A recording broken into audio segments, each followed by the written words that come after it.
Hi, I'm Gail. Hi, I'm Catherine. Welcome to Women Over 70, Aging Reimagined, our award-winning weekly podcast.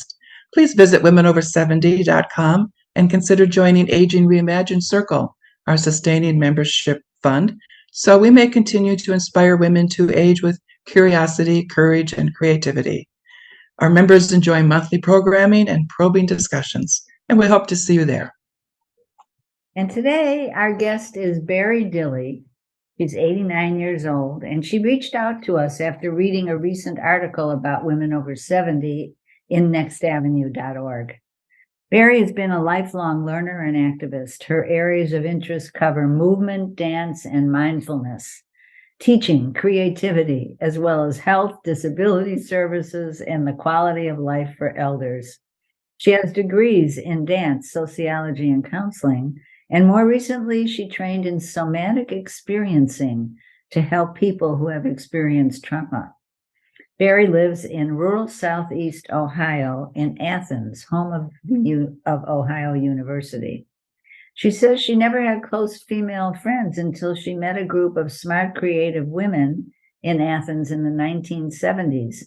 These women came together, creating a group which was known as Feminists and Faith. Being a member of this group and knowing these women over the years has altered her life in significant ways. Currently, Barry is actively engaged in helping to get Athens County certified as an ARP age-friendly county. So welcome to Women Over 70, Barry. Good to have you. Yes. So maybe you want to start by telling us a little bit about Feminists and Faith and what joining that group did for you. Okay. I was thinking about it, getting ready to speak with you today, because I realized I really never fully understood what the movement feminism or women's movement meant, or I didn't know anything about it because in the 60s, I was a young mother living in Hanover, New Hampshire, where there were all guys running the school and everything, the University of Dartmouth. And so there was nothing going on there. And then I left my husband and went to Smith College, which by that time had never had a woman principal or director, whatever, of the school. So I get to Athens, where I'm on the faculty, but still having really not been exposed to the feminist movement at all. And then I meet these women who are my age, but they've started doing things. A couple of the women were co-ministers at the campus ministry. How I met them, I don't remember, but I was really impressed by them. And they started getting this group of women together. And the two minister women, Carol and Jan, were interested in the language of the liturgy and the hymns and all the male pronouns. So they invited some known researchers to come and talk about that. And so that was my first exposure to feminism, which was didn't resonate with me at that point in time. I didn't feel like I was belonging to a church, and I wasn't concerned about that. Although I could understand why, thinking of God and Jesus and all the powerful people in the Christian religion were all guys, that could shape people the way they thought. But I also was meeting these women who were doing things. I mean, yes, the two women were ministers, but Carol also was intellectual. She read a lot. She talked about things. And then they started a group called Spiritual Partners. And I'm going, I don't know what spiritual means. My life up until that time had never been looking inward. It'd been looking outward, I guess, survival and trying to match up to what was expected of me. And so all of a sudden, this introduction of looking inward, but I even had to look up the word spirituality in dictionary to find out what it meant. And they talked about it mostly relating at that time to the religions and spirituality within a religion. Now I could look it up and they're talking much more fully about that. But the women were interesting. And many of the women that I had met as a young faculty wife prior to that, women would get together while the guys were talking thoughts and ideas. The women were talking about how to wash the diapers appropriately and what detergents to use. That was something we had to deal with, but I really wasn't interested in that conversation. So all of a sudden, I'm meeting women who were not talking that way, who are talking about what it means to pass the ERA, what it means to have a job in the university equal to what the men are doing. Another friend, Sarah Guilford, she was getting her master's degree in art, and then she went on to teach in the university until they got rid of her specialty, which was fiber arts. But she was fascinating and doing all these things. And then there were many others who doing different kinds of things. I can't remember all of them now because time has gone on. Feminists and Faith has existed about 45 years now. So when we were all starting, we were about 40, 45 years old, I guess, something like that. And now I'm almost 90. So a lot has happened to the group, the individuals in the group, me, and feminism. So I had to look it up today to find out how to show you. Like Wikipedia, short version said about feminism, because it was more than I was able to even grasp at the time.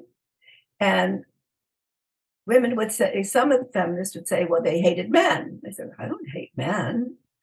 Well, we want the ERA. Yeah, we want the ERA.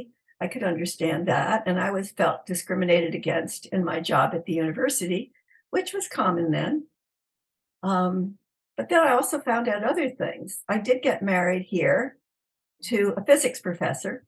And at that time, if you really wanted to have a home and support a kid, you needed a professor or you needed a husband. You couldn't do it alone.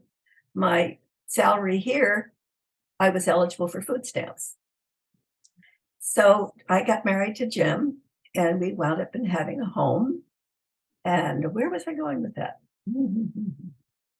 I lost my train of thought. Well, I was just wondering about the, because you've been involved in this for such a long time now. If you are the issues changing, or what issues around feminism are still with us, and what changes do you see? Well, I'm not sure the group kept up with the feminist movement as it changed to the third world or third section or whatever they call it, because we were all dealing with local things more. And I think more the focus than activism in the local area, because rural Ohio is a very poor area, and also what was going on politically, nationally, and locally. So we've had people, well, Carol, after she left the campus ministry, started something called, excuse me, Rural Action.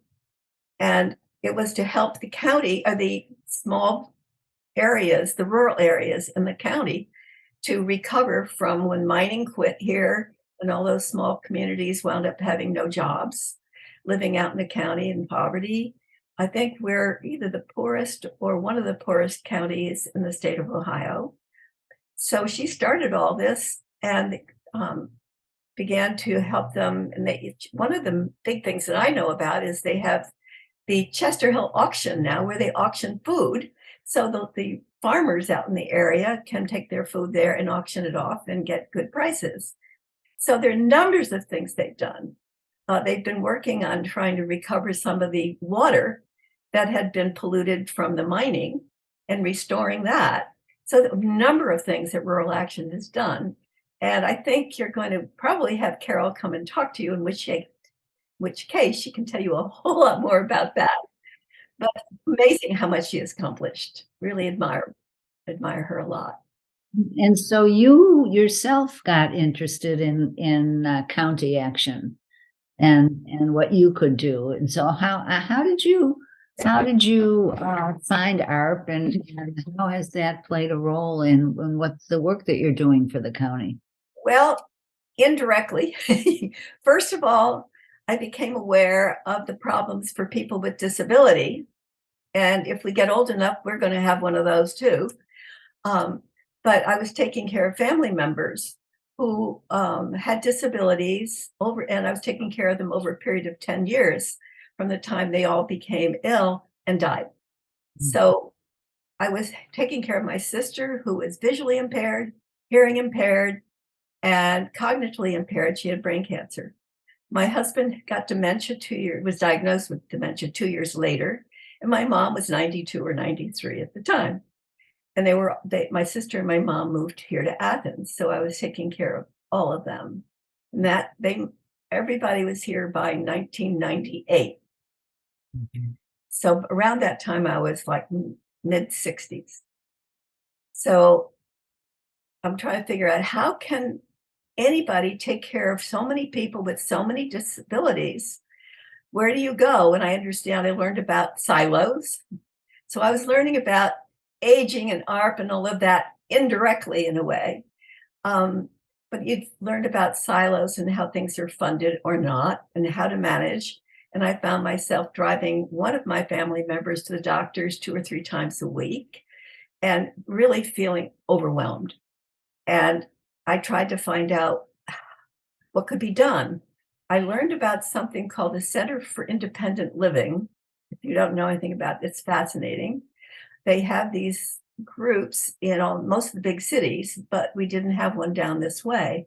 And Centers for Independent Living are federally funded programs through the state that help provide services for people with disabilities. Directly, you could call there and they could tell you who to call, where to go. They would have somebody that could recommend to make ramps and things like that. But the closest one we had was in Lancaster, which is about 50 miles away. And we were hoping to get one down nearer. And it looked like we were going to have one in the next county. So we didn't focus on that here in Athens. We supported the one in Marietta. But then I'm going, okay, well, what can we do? So I went to the mayor. I didn't know where else to go. So I went to the mayor, Mayor Abel. And I said, this is what's going on. I know that I'm not the only person around here who's struggling with taking care of multiple family members. And how do you do it? And how do we get the city to be more knowledgeable about disabilities? What can be done by the city? I was just sort of reaching out because I had no idea. And I did know about commissions because my sister had sat both on a disability commission in Minneapolis and one in Salisbury, Maryland. So I knew those existed. So we got together and got various people from various agencies. We all were talking and visiting. And it was like, well, how about this? Nope, no money for that. Well, how about this? Nope, there's no money for that. And this went on. And I finally said to Mayor Abel, if we got a commission, would you use it? And he goes, yes. So we started working on getting a commission, a city commission. And all this was taking place in 2002. So it took a few years for me to get to that place. And finally got through city council and approved and all that. And it was approved, if I remember correctly, March of 2004. So that's when we wound up getting a disability commission. And it is now functioning and alive and doing very well. What does it do? What does it do, Barry? Well, because it's a city commission, it doesn't do very much or any directly with the people who need the help, but they're trying to make downtown Athens accessible, which means I got to sneeze. Hold on. Well, maybe making the different the different businesses on Court Street, our main street in the city, to make it more accessible, how they can do that. And we have a lot of local brick. So some of the city streets are brick and the sidewalks are brick, making it very, very difficult for people in wheelchairs or for people wearing high heels, actually. So they started working with this and seeing, about crosswalks and whether you want to have curb cuts. and how the curb cut should be and if they're working well. So they've been working a lot on that and seeing where in the town the sidewalks are impossible for wheelchairs or for people to walk. And ultimately, this really impacts everyone because with kids and trying to get up and, and walking, and if you fall in holes on the sidewalk or all of these things are really a problem. So primarily that's what they've been doing. Hopefully they're also working with new construction to make the new construction more accessible. A while back, we used to have challenged by choice, and we would ask people to take part in this, and they'd take a disability on for a day to get a sense of what it would be like so that they could help us make these changes. Well, I managed that, or I oversaw that and saw that effort one year, and I invited contractors, builders, architects, trying to get the people who would have an impact. I only could get 2 real estate agents out of the whole list.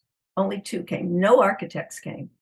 And we have some architects here in town who are very good at building houses that have lots of stairs. Stairs going down, stairs going up. Can't get in and out without stairs. So if you keep building houses like that, you're never going to have accessible housing. So trying to make people much, much more aware of that. That same year, I did have the superintendent of schools, and he took on a wheelchair. And he said he couldn't even get to his office, which was on the 2nd floor. So he became aware, and a minister of the Presbyterian Church also took on a wheelchair, and he said he couldn't get into his own house. So some of these people really were impacted by doing this exercise. Right now, I don't think the Disability Commission is doing that anymore. Maybe they put it on hold for a while because it was done maybe around 10 years. I was sitting on the commission until a year ago when I decided it was time for me to step down and kind of start working more with aging situation and concerns, given I'm one of them. So there was a group here in town that was Age-Friendly Athens, and it was being managed oversaw by the woman from the university.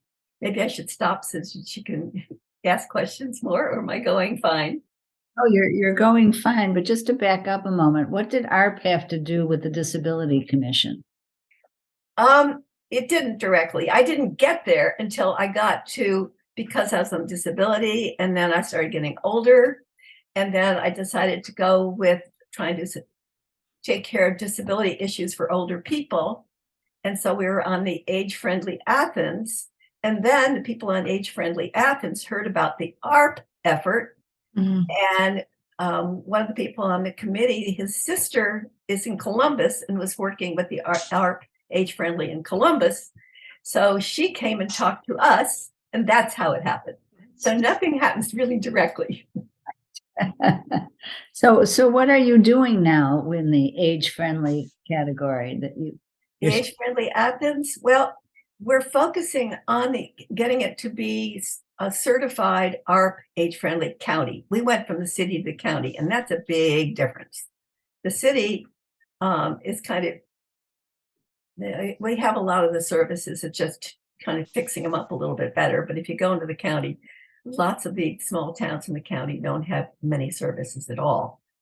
And I didn't even know that, because as long as I've lived here since 1971, I'd not visited many of those little towns. So I didn't know. So in preparation to become certified at our age-friendly county, the local folks who are under the auspices of the health department right now started visiting the various towns in the county and trying to talk to some of the people there and find out what services they had and did not have, what they would like to have.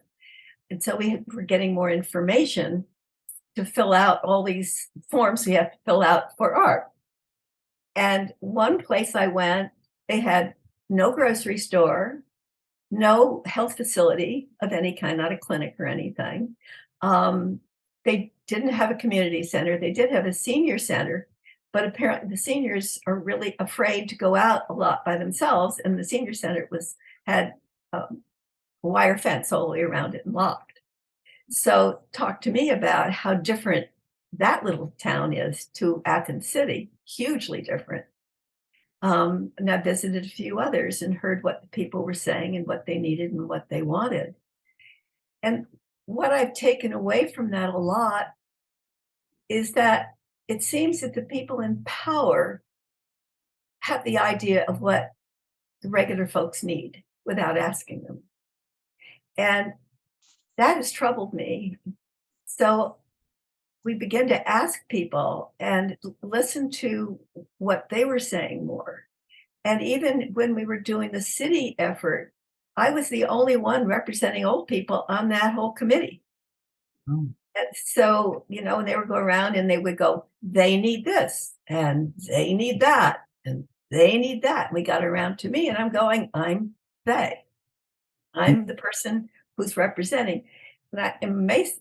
In a way, my main concern is I don't care, particularly if I live a long time and have a lot of wonderful health care and transportation, if I have no reason to be alive. If I'm going to be actively engaged in community, in my family, making a difference, then I want to be around. And too often, as I'm probably many older people are not really taken seriously, the invisible folks. And it's a real concern. So I'm speaking up from representing the older folks. And yeah, I'm almost 89, but I may live another 10 years and I don't want to be invisible for 10 more years. I don't want to be visible now. For sure. So what are some of the strategies or approaches that you're taking to raise the visibility of what older people need? Reason to be alive. Well, right now, for me personally, I'm trying to notice my own situation and other people I meet and get a sense of what is not being fed back to the committee.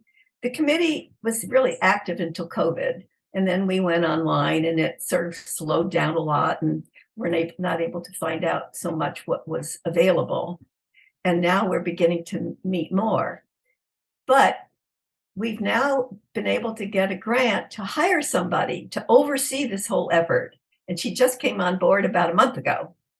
And her job is within the health department, but she's overseeing this whole thing. And so now that we could be more organized and have a sense of where we're going, how to get people on board, where up until now have been totally volunteer. Mm-hmm. And where were you able to get the grant from? I don't know. I don't remember. Okay. It may be from, we have something called Athens Foundation, and they have a lot of grants. So I imagine they were part of it, but I really don't know. So you and I talked a little bit about how you think about your own aging. And you told me you have a son who lives in Albuquerque, yet you've decided to stay in Athens. So tell us about how you're thinking about your own aging. Well, I would like to think that if I moved out to Albuquerque, that I would have a community and I'd be part of his family and all that would be beautiful. Mm-hmm. But I really don't know anybody out there aside from my son and his family. And he's got a lot on his plate already, and he doesn't need another burden. And I've been here since 1971. And although I wasn't thinking about it intentionally, I wasn't building a community intentionally, but it seems I do have one. Mm-hmm. And when I had to have hand surgery the other day, all of a sudden people are saying, do you need something? You want me to go to the grocery store? Can I help? I wash your dishes? One woman dropped off a whole pint of blueberries she'd picked for me yesterday. So there's all that happening. And then I still was worried because I was the 24/7 person for my mom and my sister and my husband. Mm-hmm. And I didn't have anybody to be that. Mm-hmm. And there are times when we need that. Mhm. You know, my friends have said, "Oh, Barry, you have so many friends." But this need became clear. I wound up having a heart attack in 2017, Oh. and I wound up in the hospital. And it was in Columbus. So my son came and he drove me home, and he saw that there were two young women in the house, and he said, "Oh, good, there's somebody here," and he left. Mm.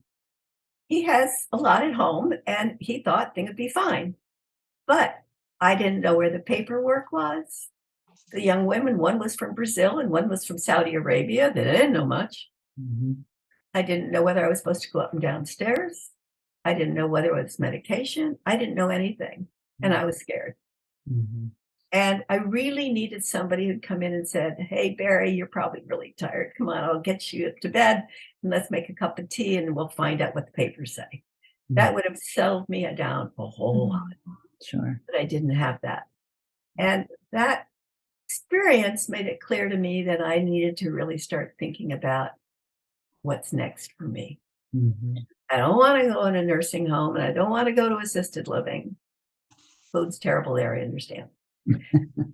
So I'm trying to figure out how to be proactive in this, but sensible.